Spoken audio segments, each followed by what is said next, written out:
Walter Casimiro já está na sala. O Detran também já entrou na sala, DF, a professora Maria Rosa, o pastor Taco, Sérgio Bueno. Boa tarde a todos. Boa tarde a todos. Boa tarde. Boa tarde, Boa tarde a todos. Boa tarde, senhor secretário. Boa tarde, pessoal. Como é que estão? Boa tarde a todos. Satisfação imensa. Boa tarde a todos. Um prazer estar com todos os amigos, com a OAB. Parabéns à OAB e estar com o nosso secretário. Obrigada, professora. A OAB sempre... Obrigada, querida. A OAB está abrindo espaço para a gente debater isso de forma transparente e democrática com a sociedade organizada, e eu tenho certeza que o secretário vai gostar de ouvir o desejo de todos de melhorar o projeto.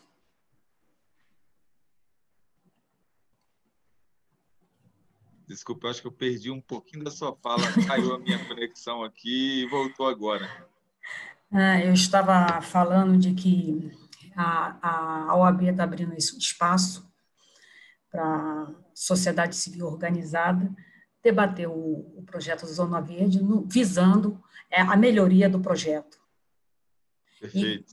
E de contribuir com o governo nesse sentido. Perfeito. Agradeço a sua presença e nós estamos muito felizes com esse debate. Bom, alguns participantes aqui, eu estou vendo aqui muito rosto aqui conhecido aqui, que já participou de outras discussões sobre o projeto Zona Verde. Desde o início eu tenho falado que a gente está aberto a receber sugestões, apesar de a gente ter recebido aí até o dia 14 de forma oficial todas as contribuições, mas a gente ainda continua debatendo com diversos atores sobre os projetos de melhoria. Foram mais de 1.800 contribuições no projeto. Ainda tem muito ainda que a gente fazer de compilar todas essas informações e fazer as adequações.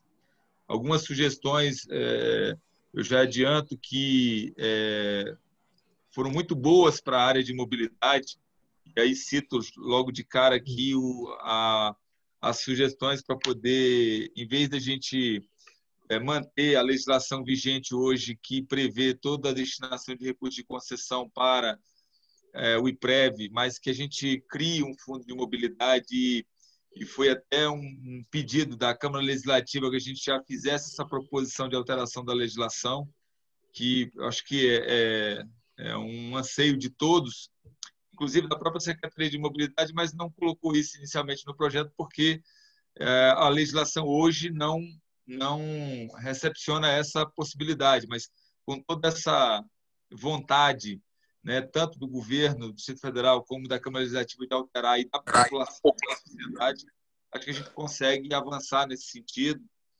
A discussão sobre a questão das áreas residenciais, de tempos de permanência em cada área dessa. Mas, enfim, acho que, à medida que a gente for debatendo aqui, vai ter opção de a gente discutir todos esses detalhes aqui e, cada vez mais, melhorar esse projeto.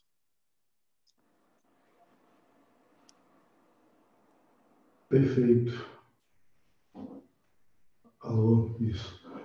Bem, senhores... Samuel, o doutor Délio estará presente para abrir a audiência pública? Ele está entrando, ele vai ter uma reunião em seguida, mas ele vai entrar agora para abrir a nossa Assembleia e em seguida ele sai. Audiência pública. É isso, a nossa audiência, desculpe. Acabou de entrar. Vamos entrar. O nosso presidente. Boa tarde, Samuel. Boa tarde, presidente. Tudo bem? Fala, doutor Vanderlei, eu sou assessor especial do secretário Vitor Paulo, da Secretaria de Relações Institucionais. E aqui estaremos representando ele nessa audiência. Bom, doutor Vanderlei, obrigado, agradeço a participação de vocês. Vocês estão me ouvindo? Perfeitamente. Tá. Perfeitamente, presidente Délio. Bom, boa tarde a todos, a todas. Me desculpe, eu não vejo aqui direito quem está, porque eu entrei pelo celular que eu estou na rua, tive uma emergência que eu vou ter que ter uma reunião com o TJ agora, e aí por isso eu estou na rua e por isso eu estou entrando aqui pelo celular. Então, estou passando aqui aos poucos para ver quem está presente, mas, enfim, cumprimento a todos, a todas. Samuel, especialmente, obrigado, meu amigo, pela iniciativa de fazer essa audiência pública. Eu acho que é importantíssimo, né? Um tema a mais alta relevância para todos nós, né? Para o Distrito Federal inteiro, enfim, e pelo que o Samuel tinha me passado e pelo que eu estou até vendo agora aqui, estou vendo o deputado Leandro Graz, enfim, várias representações, e isso é muito importante para que a gente possa realmente fazer o trabalho da forma mais adequada possível, né?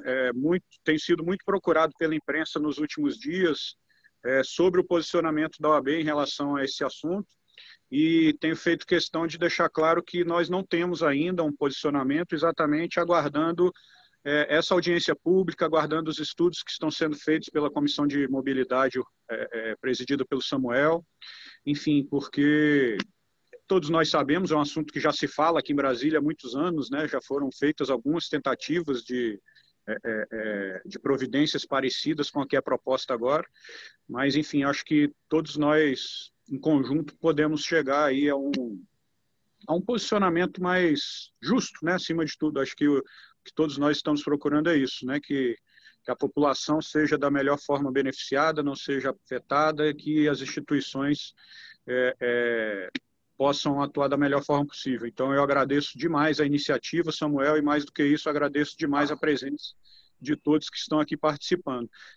Peço desculpas por não poder participar do evento, por conta dessa reunião que eu vou ter no TJ agora, daqui a pouco, porque estamos tratando aí do retorno das atividades, né, dos tribunais aqui de Brasília, TJ, TRF, TRE, TRT. Então, é o que realmente a advocacia hoje está... A maior preocupação da advocacia hoje é essa, né, é o retorno físico, a possibilidade de nós voltarmos a fazermos as audiências, enfim, voltarmos a ter contato com o judiciário, né? Então, para mim, eu não posso de forma alguma realmente faltar essa reunião. Estou vendo aqui o Zélio, o Detran também aqui presente. Zélio, obrigado. Então, Samuel, vou passar a presidência virtual dos trabalhos para você, meu amigo. Vou ficar aqui de olho mais um pouquinho e não me levem a mal se eu sair de fininho aqui sem me despedir novamente. Obrigado. Muito obrigado, presidente. Consegue me ouvir? Sim. Consegue? Muito obrigado, presidente. Obrigado pela sua presença. A gente sabe que a vida de um bastonário da OAB não é uma vida fácil, né? Vida puxada, agachando corrida, mas obrigado por ter dedicado um tempo para iniciar os nossos trabalhos, né? Cumprimento também o secretário Walter Casimiro. Sou da sua casa, secretário. Eu só estou fora uns dias, mas eu sou da sua casa aí, sou da mesma carreira que Cristina, né? É um prazer enorme tê-lo aqui conosco, o doutor Zélio, que foi nosso mestre lá nos idos, né, professor, né, doutor presidente? Lá nos idos do ICU, o professor Zélio já era o nosso professor de Direito Constitucional por ali. Né? Pois é, estamos aqui. O doutor Vanderlei, né, que já tem um contato, é um prazer enorme, o deputado Leandro Graz, os professores, né, a Maria, o professor Pastor, a professora Marta, né, os membros da sociedade civil e também os colegas da comissão, né, que sem os colegas essa audiência não aconteceria, né? Então, cumprimento todos.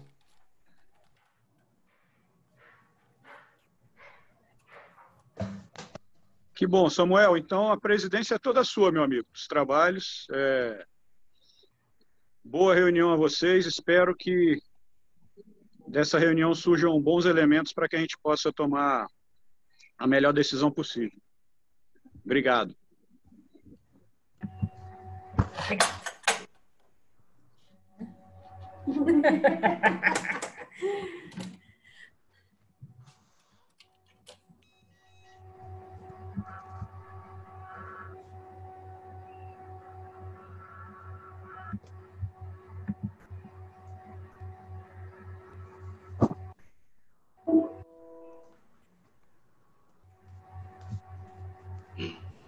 Doutor Samuel, como, né, o presidente colocou a questão dos trabalhos, né, sob sua coordenação e presidência, eu queria fazer uma sugestão.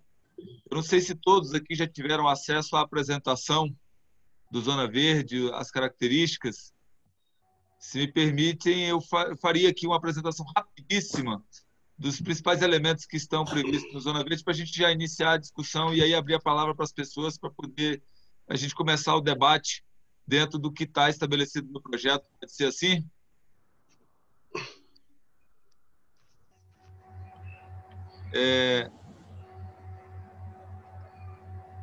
Vou colocar aqui a apresentação.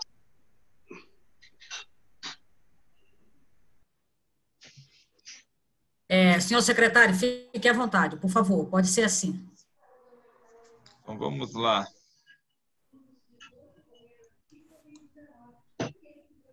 Bom, só para iniciar rapidamente, o projeto da Zona Verde é um projeto que deu início com uma proposta de manifestação de interesse, uma PMI, e nós tivemos, né, 11 empresas cadastradas para poder fazer o projeto, 9 foram habilitadas, mas dessas, apenas 2 apresentaram o projeto, uma foi selecionada, e é o projeto que a gente coloca em discussão, foi colocado para audiência.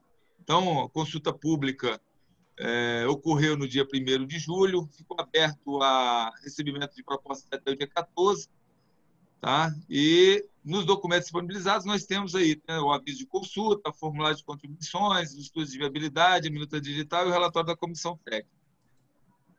Os itens abordados no projeto, como se refere aí um estacionamento rotativo, né, é o objeto do projeto, muito baseado em tecnologia, tanto para poder você utilizar sistemas para poder aderir ao sistema, ao cadastro de vagas, como também do monitoramento, usando, de preferência, energia limpa, com alimentação fotovoltaica para os dispositivos que vão ser colocados à disposição, um projeto de plantio de árvores para poder favorecer o meio ambiente, postos de atendimento para poder facilitar a vida do usuário, criação de vagas especiais para idosos deficientes, gestantes, um forte apelo ao incentivo ao transporte público com a criação de bolsões de estacionamento para que pudesse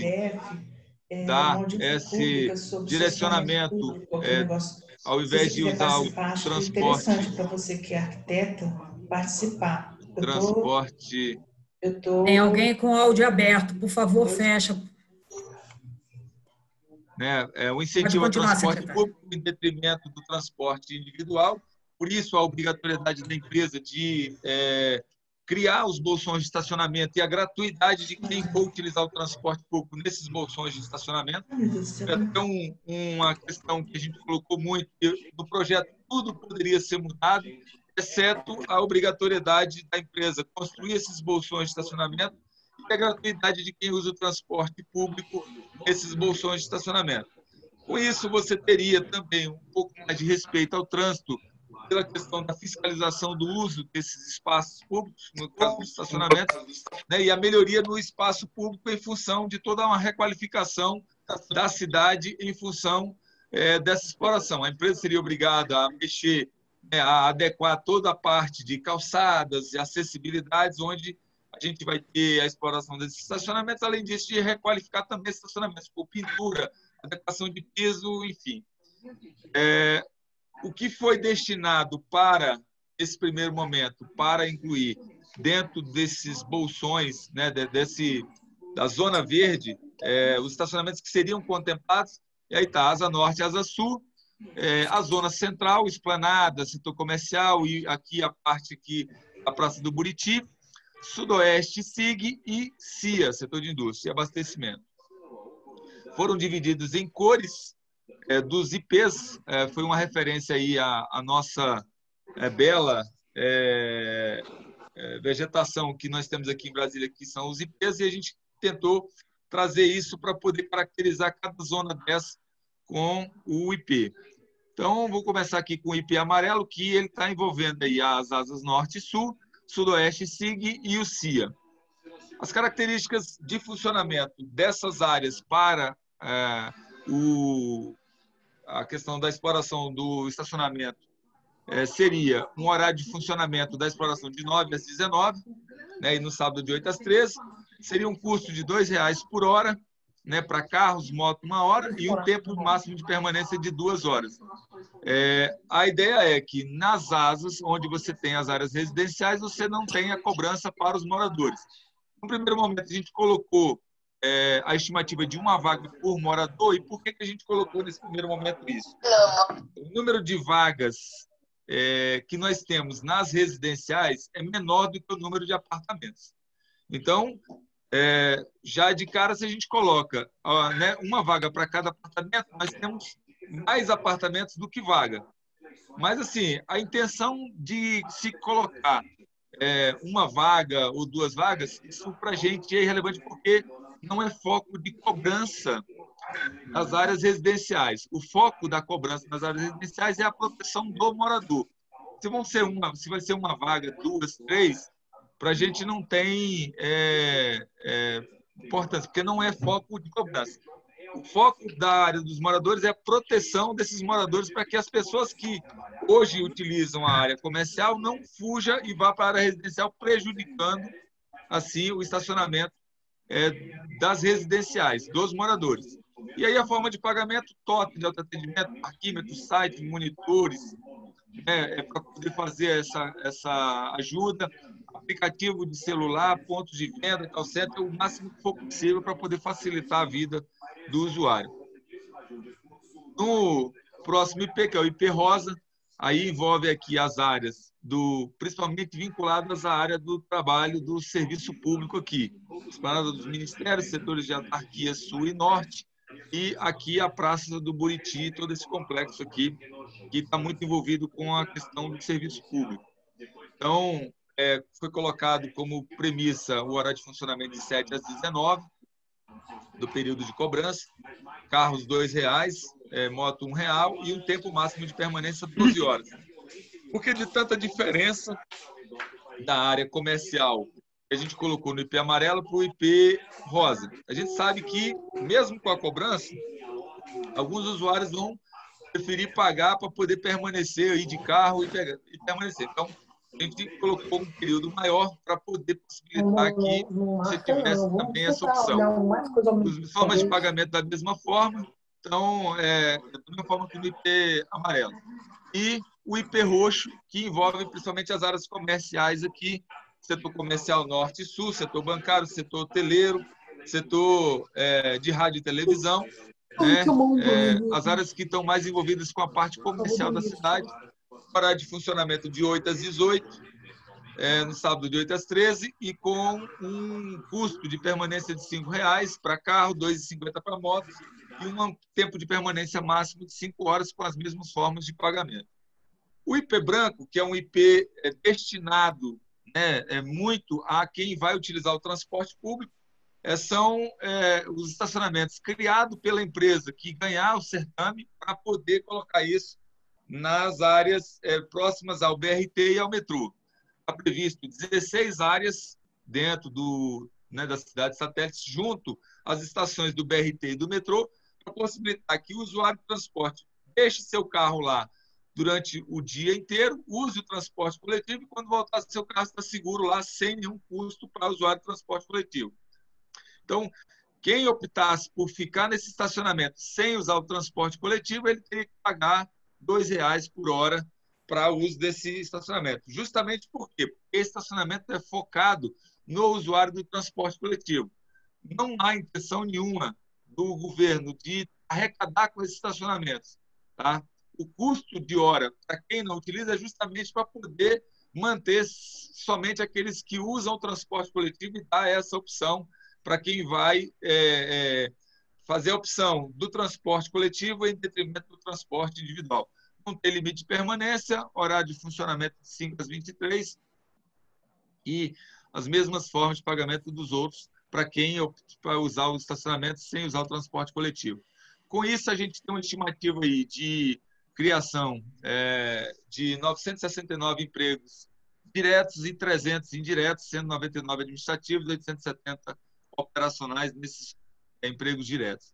Aí a questão de plantio de árvores, que a gente colocou também no projeto, que a empresa vencedora vai ter que dar essa contribuição, né, na questão do plantio de árvores aqui no Distrito Federal. E aqui, em grandes números, a questão dos investimentos e o estudo de viabilidade econômica e financeira. Já adianto que uma das propostas iniciais foi reduzir a outorga inicial, que vai ser na próxima tela, mas a gente tem aí um total de investimentos na criação dos bolsões, na questão de requalificação das calçadas, de pintura de estacionamento e tudo, em torno de 300 milhões. E aí detalha a cada ano como é que vai ser feito esses investimentos. Mas aqui a gente tem um resumo, né, de toda a modelagem econômica e financeira, onde, no primeiro momento, num prazo de 30 anos, a empresa teria uma taxa interna de retorno de 8%, com a outorga inicial de 785 milhões e uma outorga mensal mínima de 10%. E por que mínima? A outorga mensal seria o fator de resultado na licitação. Então, quem desse a maior outorga mensal vencia a licitação. Mas, as principais sugestões foram reduzir a outorga inicial para poder aumentar a competitividade. Concordamos plenamente, já estamos trabalhando a reduzir para quase zero essa outorga inicial e carregar na outorga mensal, justamente para poder possibilitar o maior número de participantes possíveis dentro do certame. Então, com isso, entra a questão da outorga inicial, então precisa refazer toda a modelagem econômica e financeira para poder fazer uma nova equalização desses 10% que seria de outorga mensal. Com isso, também, a gente já está propondo um projeto de lei para poder rever a destinação do recurso.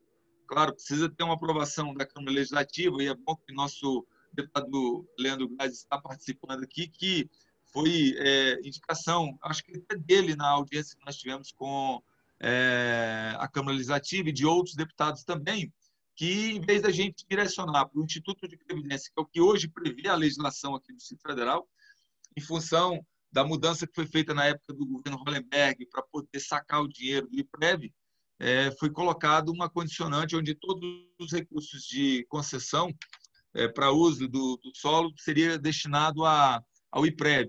Mas a gente teve uma recepção muito boa dessa ideia de mudança nessa legislação, e é o que a gente vai propor para poder criar um fundo de mobilidade onde teria participação não só, né, dos órgãos públicos, mas também da iniciativa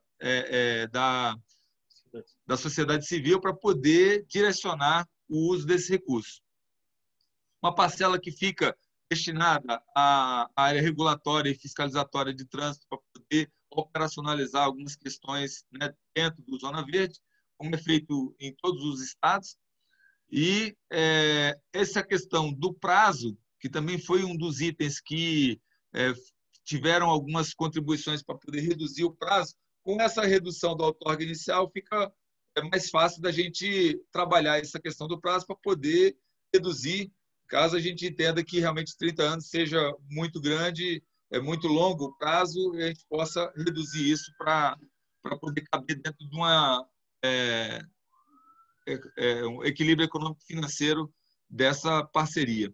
A implantação total dessas melhorias estava num prazo previsto de 3 anos para que ocorresse esses investimentos, tanto dos bolsões como a requalificação de calçadas e acessibilidades e outras estruturas que são previstas para operacionalizar o projeto. Bom, eu já coloquei mais ou menos aqui o que seria a obrigatoriedade, né? Aprovação dos projetos, engenharia, fornecimento de instalações, testes, sistema operacional, enfim, o que a empresa vai precisar disponibilizar para poder funcionar.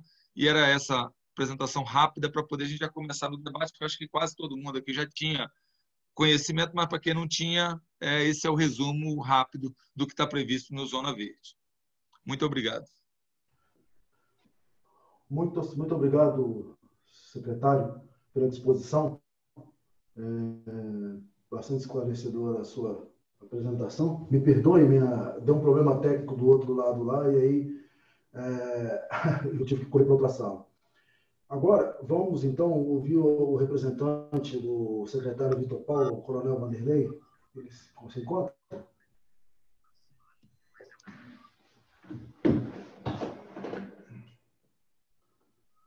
Bom dia a todos. Em nome do secretário de Relações Institucionais do Governo do Distrito Federal, secretário Vitor Paulo, eu queria apenas dar aqui uma saudação a todos. Todos nós sabemos que o Governo do Distrito Federal, com essa iniciativa, né, de chamamento de empresas interessadas, né, no estudo e implementação de estacionamento rotativo na capital, todos nós sabemos que a ideia principal é o estímulo, né, do uso do transporte público e disciplinar os motoristas para o uso e ocupação do espaço público, conforme foi bem colocado aí pelo nosso secretário. Então, a gente espera que com essa audiência pública que seja bem esclarecidos, né, os objetivos, como foi bem colocado, que é principalmente disciplinar os motoristas para o uso, né, e ocupação, né, do espaço público, a busca, né, de acabar com os estacionamentos irregulares aí nessas áreas central, né, e assim, todos nós sabemos que o Distrito Federal tem quase 2 milhões de veículos, né, conforme o registro do Departamento de Trânsito. E a gente alcançando, né, avançando nessa parceria público-privada, a gente vai minimizar muito e facilitar aí essa questão da mobilidade na área central de Brasília. Então, o governo do Distrito Federal espera, nós da Secretaria de Relações Institucionais também nos colocamos à disposição e estamos acompanhando aí todas as secretarias, né, envolvidas nessa demanda. E a gente espera também aqui, colocando agora para a população do Distrito Federal nessa audiência pública, esperamos aí a participação de todos da Câmara Legislativa, conforme já ouvimos aqui também o nosso deputado Leandro Graz, né, que também é bem participativo em todas as demandas aí inerentes à sociedade civil. E assim a gente espera, Samuel, que efetivamente aqui a gente venha ter um bom êxito aqui, seja esclarecido, principalmente a população do Distrito Federal, a importância dessas vagas rotativas na área central de Brasília. Muito obrigado.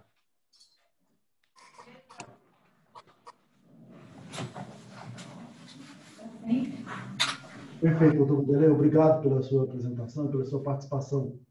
Né? Passa agora a palavra o doutor Zé Maia, que é o diretor-geral do DETRAN. Só escuto e ninguém escuta nada. Eu não consigo tirar. Tira aqui. Do Zoom, bota sem câmera e sem som. Doutor Zé.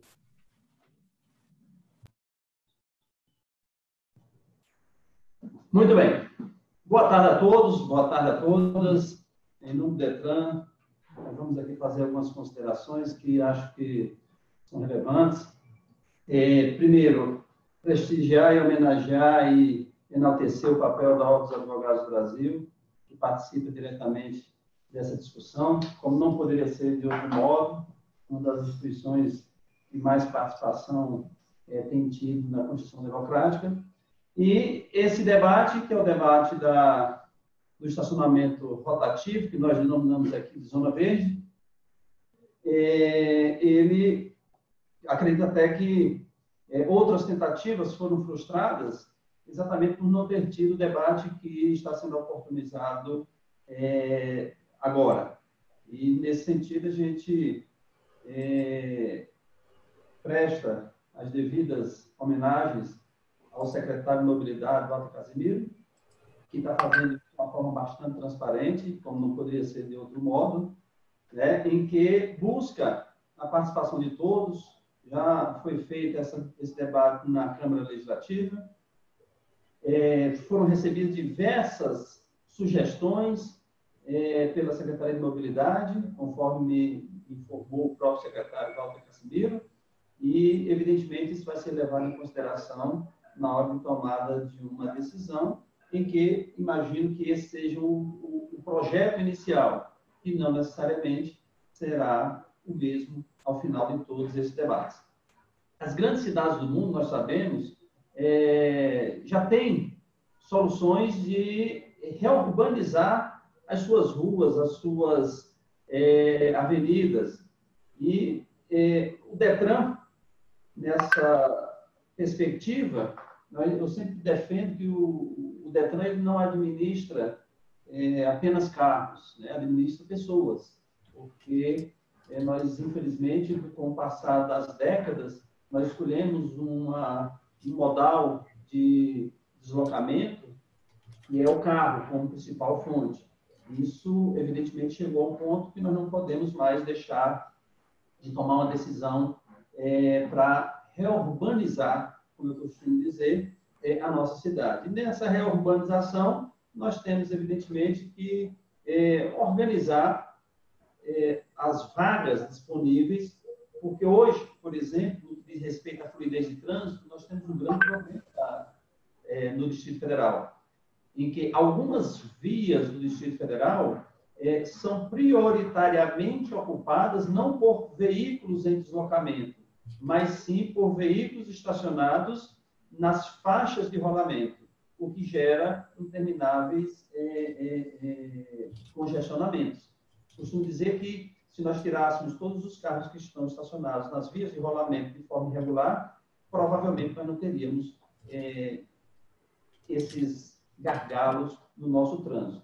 Então, a gente recebe aqui da parte do DETRAN um auxiliar nessa política de fluidez. O DETRAN, por coincidência, mera coincidência, eu assumi a diretoria-geral do DETRAN agora no início de março, e uma das minhas plataformas é exatamente nós criarmos um projeto de fluidez para o Distrito Federal.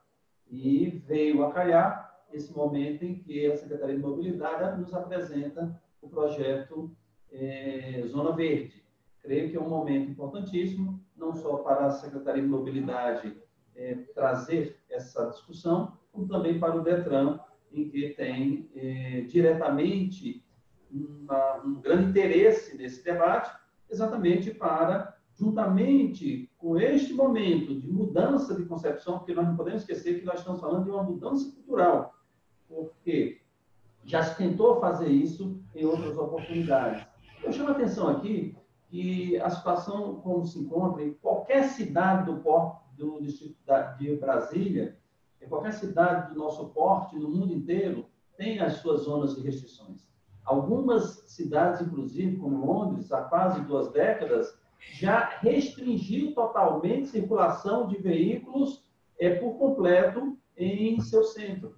Então, em razão disso, a gente recebe aqui da parte do DETRAN com bons olhos, sabendo que isso vai contribuir para melhorar a fluidez nas ruas do Distrito Federal. Sabedor também que o desafio é grande, porque isso exige complementarmente uma atuação muito grande do transporte público, o que tem que ser, obviamente, repensado.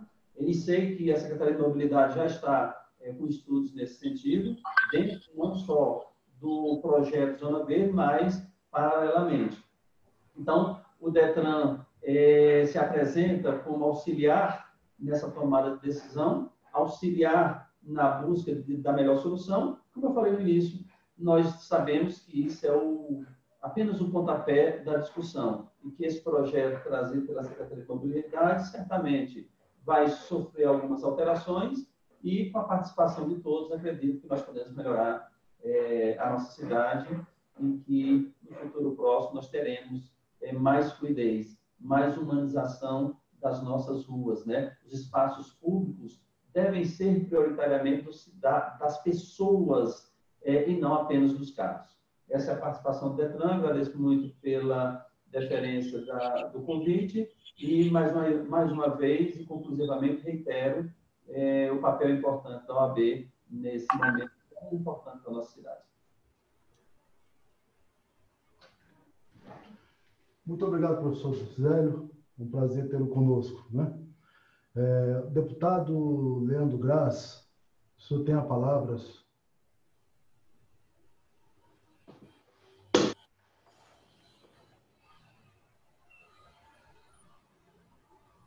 deputado Leandro Graça está com a gente?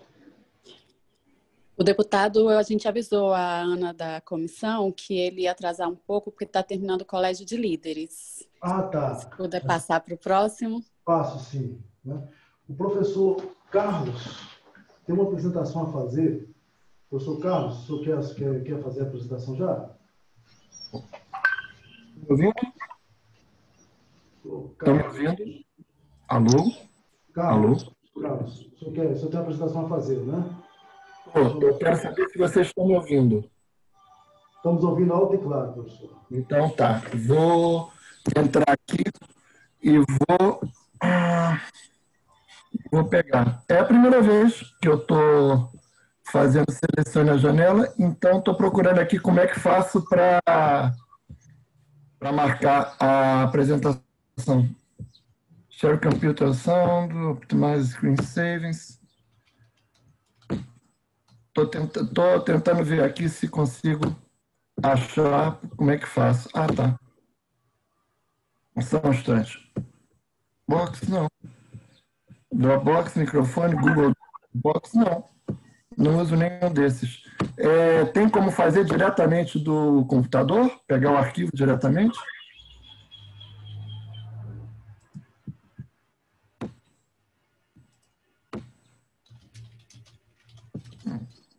Se eu puder ajudar, a parte inferior do painel, você vai ter participantes, chat, share screen, record e reactions. No share screen, você escolhe o arquivo que você quer apresentar.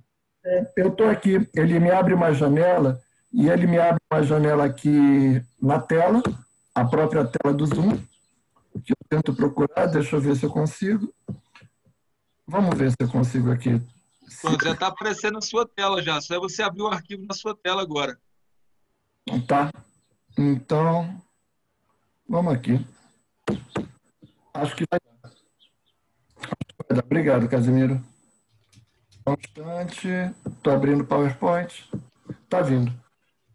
Senhores, perdão a informalidade aqui, mas eu acho que a gente consegue conversar com mais facilidade. Com todo respeito, claro. Professor, você vai ter que fechar essa tela que o senhor abriu, lá de novo no share screen, e abrir de novo. Vai ter um comunicado quando você clica lá, para poder você cancelar a apresentação, e aí você já abre o arquivo que está aberto no seu computador. Espera. Para eu fazer o que agora? De novo voltar?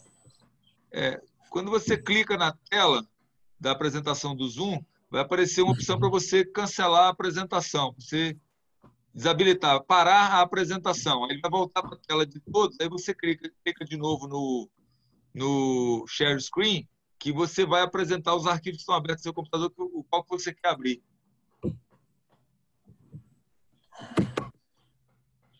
Vocês não estão vendo essa tela agora? Agora sim. Estão vendo? Estamos. Deixa eu ver se... Ok. Deixa eu colocá-la aqui como apresentação. Vamos lá. Pronto. Vamos ver se funciona. Eu fiz um apanhado, obrigado à paciência de todos.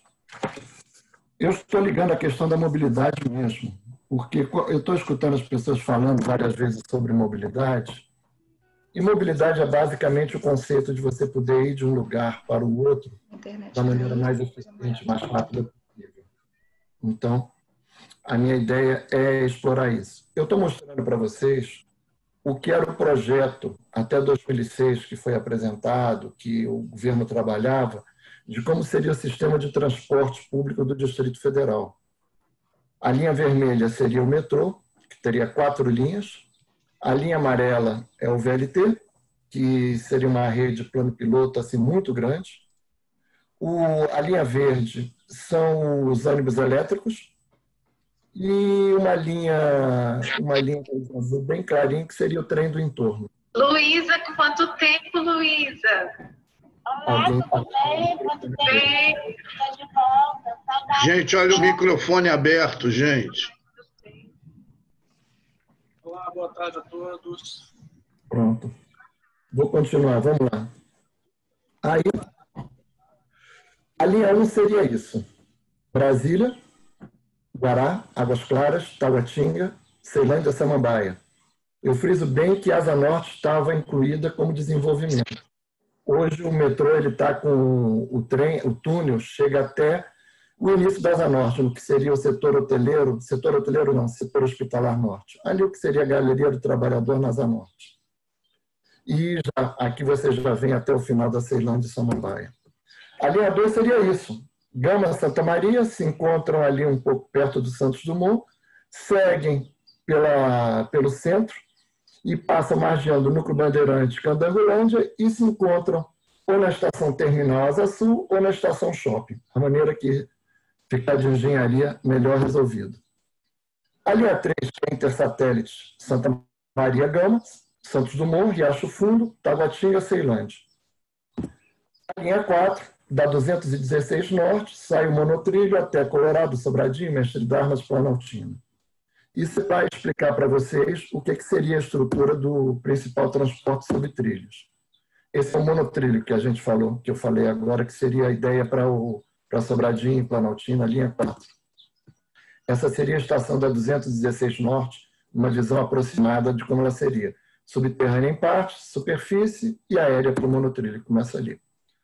A grande mudança que nós tivemos nisso foi em 2017. Nós tínhamos acabado de inaugurar, estávamos inaugurando o ramal Ceilândia, tínhamos o projeto de 30 trens novos para serem incorporados ao metrô. Esses 30 trens foram cancelados para serem somente 12 trens. Perdemos 18 trens nisso. E se optou, então, por voltar atrás e fazer corredores de ônibus, que foi a proposta da linha do BRT na Estrada Parque Taguatinga, paralela à linha do metrô. A linha do metrô corre para Águas Claras e a PTG corre aqui. Estão correndo com ela. Lá foi dinheiro. Isso era a Estrada Parque Taguatinga, e PTG. Vocês vejam que ela tinha esse nome de Estrada Parque, porque ela era ladeada de árvores, né? E você tem as árvores como um conforto ambiental, principalmente barulho, mas também pela questão de poluição. As árvores são responsáveis pela filtragem do CO2 dos veículos. E, na verdade, o que houve foi isso. A EPTG foi simplesmente desflorestada, a área foi toda impermeabilizada. Há um pequeno detalhe no RIMA da EPTG avisando que vai haver problemas com os rios. Como a EPTG estimulou o uso do automóvel, o automóvel se multiplicou, então ela continua engarrafada, não existe solução. E Vicente Pires sofre com constantes inundações na época das chuvas. Os estudos que eu tenho mostram que a água cai preferencialmente sobre a parte asfaltada, caindo em Vicente Pires. Eu tenho minhas dúvidas se as obras de água pluviais que estão sendo feitas vão conseguir resolver isso, porque a água continua caindo devido à chuva, né? Bom, alguém quis perguntar alguma coisa, perdão? Não, né? Vou seguir. A linha 2, que era aqui para Gama Santa Maria, foi transformada em BRT, que foi o projeto já feito no meio de 2007 e foi continuado a partir do novo governo, a partir de 2011. 750 milhões, né, gente? Era um dinheiro que seria melhor utilizado naquela época, né? 750 milhões era muito mais dinheiro que seria hoje. Hoje seria muito mais dinheiro. E nós tivemos a solução do BRT, que continua sendo a solução capenga, né? Porque você tem um trem de 1.400 passageiros, botar um ônibus de 100 passageiros para usar toda uma estrutura feita só para ele é desperdício de tempo e dinheiro. Isso foi porque a gente contestava desde aquela época que esse projeto não se justificava tecnicamente. A Polícia Federal e o Ministério Público fizeram a segunda fase da Operação Panatenaico, por conta do BRT. E, paralelo a isso, foi feita a licitação do sistema de transporte de ônibus do Distrito Federal, que dessa vez concentrou o sistema na mão de 5 empresas, na verdade 4 grupos familiares, né? O Jota já cancelou essa licitação em segunda instância. Eu defendo que já deveria ter sido resolvido isso há muito tempo, porque isso é parte do problema. Aí, no governo passado, em vez de fazer a parte do metrô que seguiria para a Asa Norte, se optou em fazer o trevo de triagem norte, incentivando o rodoviarismo mais ainda. Volto aqui, ó. Nós temos a estação 106 Sul e a estação 110 que foram terminadas, era para estarem abertas, não estão, sempre dá para poder abrir. Temos 3 trens permanentemente sucateados, estão parados. Temos o projeto do VLT, que começou e parou também por conta de uma outra operação policial. Aqui, isso daí são os jornais da época. E essa é uma das questões que a gente mais contesta. Eu acho que definir se vai privatizar ou vai manter estatal é uma decisão que cada governo tem. Mas eu não concordo com o formato dessas audiências públicas sem público, porque está de desacordo com primeiro, a legislação que criou a audiência pública dela ter público. Público, é presença, é o povo, as pessoas. Segundo, porque a internet no Brasil não acessou todos os habitantes, muito menos também no Distrito Federal. E a Covid ainda impede as pessoas de se locomoverem. Então, a gente não está tendo, não adianta, a gente não está tendo a devida discussão, a gente não está tendo o devido processo. Eu posso até ser voto vencido numa proposta de privatização, mas se for feito toda dentro das regras, eu não contesto, o jogo é jogo. Mas o que está sendo feito eu não posso contestar. Tanto a audiência do VLT, quanto a audiência dos estacionamentos, quanto a audiência do metrô, estão sendo feitos dentro do mesmo modelo. Do mesmo modelo, audiência pública, semi-virtual, limitando presença. Isso não é correto. Eu não consigo achar que isso esteja legalmente amparado. Não consigo, não consigo. Aí eu copiei essa parte do decreto que decretou a pandemia. A ocorrência de estado de calamidade pública com efeito até 31 de dezembro de 2020. É o universo. Essa é a minha visão. Eu acho que não pode ser feito dentro desse período a audiência pública sem público. Pode discutir, mas receber propostas, essa movimentação toda que está sendo feita, não, isso eu não concordo. Pode discutir, faz audiência pública na Câmara Legislativa, faz seminário, faz reuniões abertas, mas isso não. Isso está no arrepio da lei. Desculpa, eu não consigo concordar.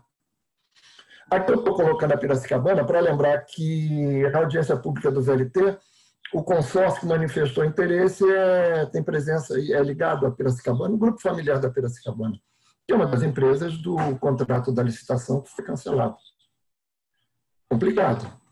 Aqui é um hangar abandonado do VLT, lá na Hípica, há anos. Está parado, é uma estrutura que fica parada.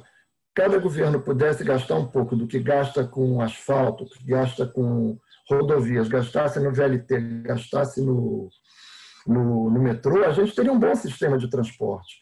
Eu posso até admitir que queira investir nos dois, quero investir nos dois modais, rodoviário e metroviário. Mas não pode abandonar o metroviário, não pode deixar a estrutura apodrecendo. Não pode ficar o metrô sem botar um trilho novo, 1 metro novo adiante há quase 10 anos, talvez 15. Aí foi uma coisa que me tinha dado esperança, foi quando o novo governador, passeou de VLT de trem de Valparaíso até Brasília, anunciando que iria tomar o processo do trem do entorno. Eu fiquei extremamente satisfeito com isso. Disse, poxa, está fazendo uma coisa certa. Isso é uma coisa certa. Tem que ser dado apoio a isso. E aí ele declarando que em 6 meses iria fazer, seria ainda no, vamos dizer, agosto, setembro, outubro, dezembro de 2019. Nós estamos agora em 2020 e não foi feito o trem do entorno. Que ele mesmo dizia que era uma coisa simples, era botar o trem, fazer uma organização que dava para fazer. Nós estamos perdendo. Então, o que isso acontece? Isso estimula o transporte autônomo, o transporte individual. Então, nós saímos de 2006 com 860 mil veículos e chegamos em 2020 com 1.890.000 veículos. Quase 2 milhões, como falou o representante do Detran. Quase 2 milhões de veículos para uma população que não bateu os 3 milhões. Se você descontar as crianças que não dirigem, é quase 2 automóveis, 1 automóvel e meio por pessoa. É muito, gente. É muito. A taxa de motorização está muito alta. Ou seja, as pessoas estão tendo de usar automóvel para se deslocar, porque não tem transporte público. E aí o que entra? A questão do estacionamento rotativo, do estacionamento pago. Por que eu não posso concordar? Porque o estacionamento pago, é a última etapa de quando você cumpriu todo o processo de implantação do sistema de transporte público de qualidade. Então, você fez as 4 linhas de metrô, você botou o VLT, você interligou Brasília por ciclovias. Brasília e o Distrito Federal é relativamente plano, as ciclovias podem funcionar muito bem aqui, calçadas, você interliga todos os ônibus e metrôs e tudo com um único bilhete, único bilhete, sem burocracia para a pessoa utilizar, fazendo integração. Feito tudo isso, concordo plenamente. Estacionamento pago. O automóvel se torna um luxo e a pessoa vai pagar por esse luxo. Concordo plenamente. As áreas centrais têm de começar a ter cobrança. Concordo plenamente. Mas não é o que acontece hoje. Se a gente botar estacionamento pago hoje, a gente vai estar arrancando mais dinheiro da população que usa o automóvel para trabalhar e estudar. As pessoas estão com problemas econômicos muito graves. Não existe oferta de transporte público para essas pessoas saírem do automóvel e irem para o transporte público. Não temos isso hoje. Não temos. Então, isso não é bom. Isso não é bom.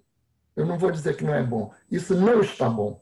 Isso pode ser uma coisa a ser feita, isso pode ser uma coisa a ser montada, mas sem o sistema de transporte público do Distrito Federal hoje, a gente não pode botar o carro na frente dos bois. Isso é o final.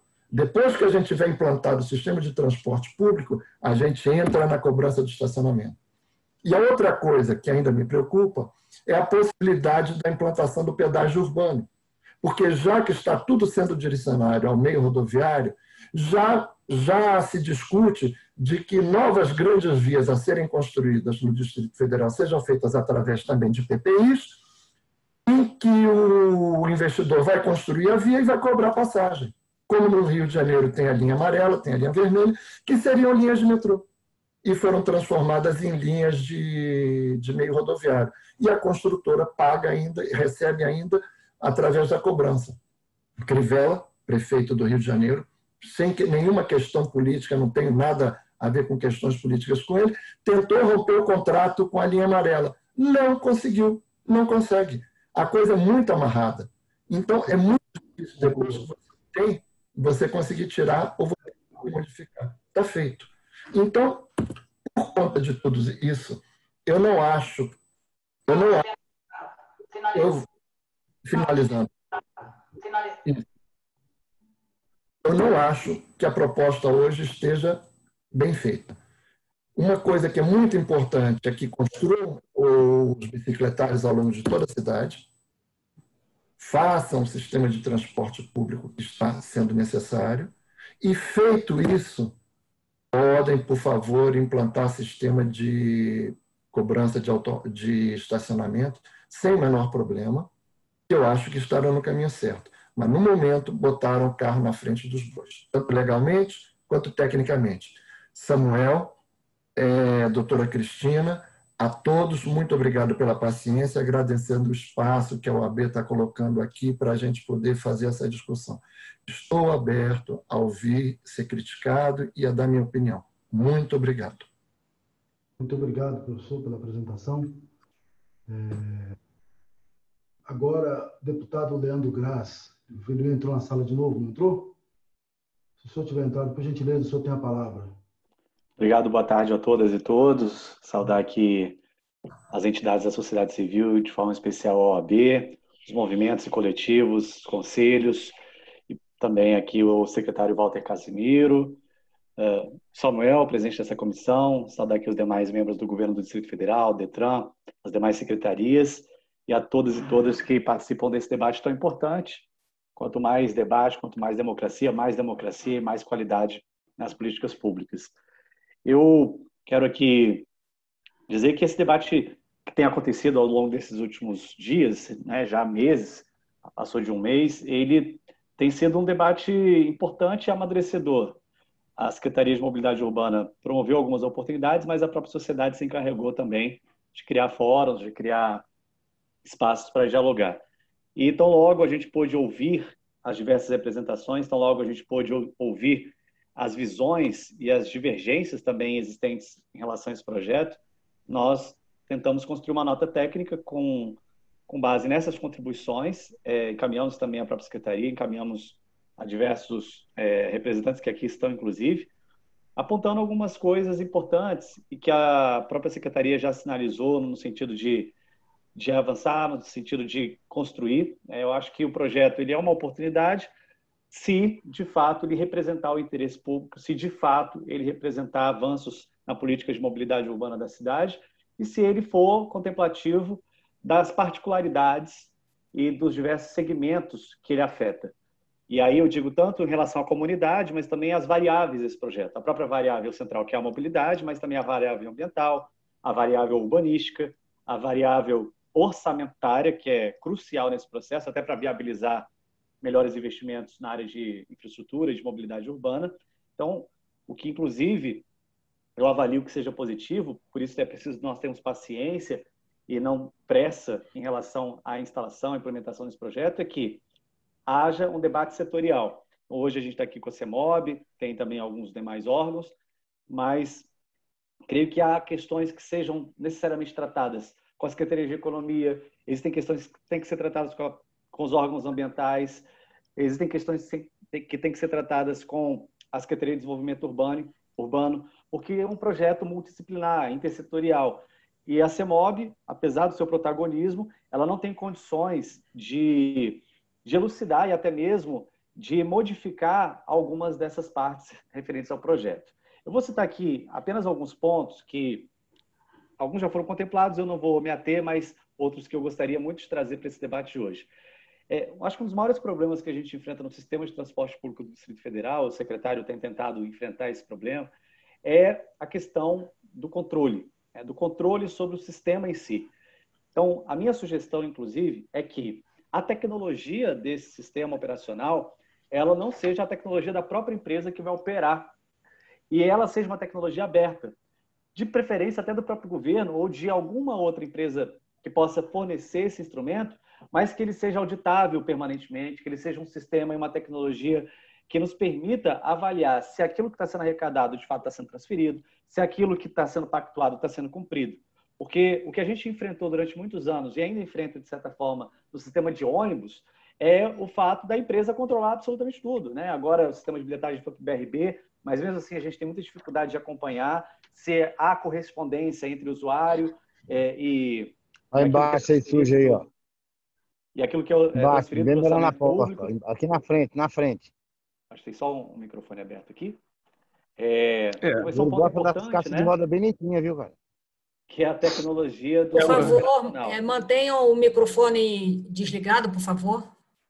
Então, eu acho que é crucial para essa política pública que a tecnologia não seja aquela da própria concessionária, e sim outra, de preferência do próprio governo. Outro ponto importante, que aí eu acho que os conselhos comunitários vão trazer aqui, é essa especificidade, essa característica própria das áreas residenciais. Acho que eles têm mais competência e mais legitimidade para falar do que eu. Outro ponto que, para mim, é crucial, corresponde à questão orçamentária, de fato. Então, a gente tem uma concessão aí de longo prazo e este governo, ele vai absorver essa outorga inicial de uma vez só. Então, ele vai ter aí um montante de investimento que precisa ser garantido para a área de transporte, de mobilidade urbana. Então, a sugestão que a gente fez, e agradeço ao secretário por acolher, e a gente tem condições de avançar nisso, é a criação do Fundo de Mobilidade Urbana, que tem que ser enviado para a Câmara Legislativa. Hoje a Câmara está disposta a fazer essa construção com o governo, há outros deputados interessados nisso. Há o fator IPREV, de fato, né? Existe essa questão do IPREV, que num determinado momento, quando se fez a legislação, apontou-se a concessão de estacionamentos. Mas acabamos de fazer uma reforma da Previdência, acabamos de mexer na contribuição dos servidores públicos, inclusive dando oxigênio para o IPREV em um período razoavelmente sustentável. Portanto, a gente pode chegar num ponto, talvez, de consenso, em que um pequeno percentual continue indo para o IPREV e que a maioria dessa parte arrecadada, dessas outorgas, seja direcionada, de fato, a investimentos de curto, de médio e de longo prazo na mobilidade urbana. Que eu acho que esse é o maior anseio da população. E esse talvez seja o maior desconforto da sociedade civil. Porque é claro que o governo ele não consegue, de forma instantânea, mágica, imediata, dar todas as contrapartidas que nós imaginávamos e desejávamos. Mas o governo tem condições de estabelecer um planejamento de curto, médio e longo prazo para os investimentos em mobilidade urbana. E isso a gente também espera, tanto da CEMOB quanto com os demais órgãos que podem participar dessa construção. É um plano, um projeto, um planejamento que envolva metas nos mais diferentes períodos, para que a população se sinta motivada e ela vá aos poucos participando dessa política, se sentindo pertencente a ela. Na nota técnica também a gente fez alguns apontamentos sobre percentuais, sobre valores que nós discordamos. Eu, particularmente, tenho uma visão muito crítica sobre os 80%, quase 80% apropriados pela concessionária. Eu acho que a gente precisa discutir isso. Creio que o maior aspecto sensível, o ponto mais delicado dessa proposta, de fato, esteja relacionado à dimensão orçamentária. Por quê? Porque ela é a matriz que vai permitir que todas as outras questões sejam realizadas, que todas as outras contrapartidas sejam de fato concretizadas. Se a gente não debater esse aspecto orçamentário, a modulagem desse orçamento, o direcionamento desse orçamento, vai ficar muito difícil a gente definir se a política é boa ou não para o interesse da sociedade do Distrito Federal. Então, eu queria muito focar nessa parte. Eu sei que o secretário de Mobilidade Urbana, Walter, não pode talvez responder algumas dessas questões de forma mais detalhada, mas incluir a Secretaria de Economia nessa tratativa daqui para frente é fundamental, e é o que a gente está se planejando para fazer aqui, que são reuniões públicas, audiências públicas setoriais dentro da Câmara Legislativa, para tratar variável por variável desse projeto. Creio que é essa a contribuição que a gente possa fazer, porque do ponto de vista de aprovação, a Câmara só entraria num eventual envio de projeto de lei para mudar o direcionamento desses recursos, o que ainda não foi objetivamente sinalizado pelo governo, não há ainda nenhum PL, não há ainda nenhuma minuta.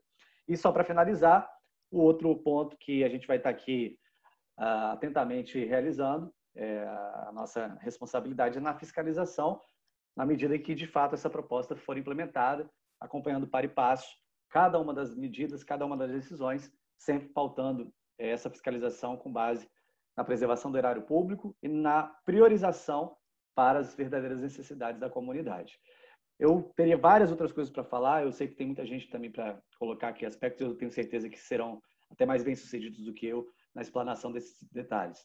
Mas agradecer aqui, eu acho que a OAB cumpre uma missão importante e eu estou sempre à disposição para dialogar com vocês, e o mandato também a serviço para eventuais questionamentos, requerimentos ou ações que possam contribuir para o aperfeiçoamento da política.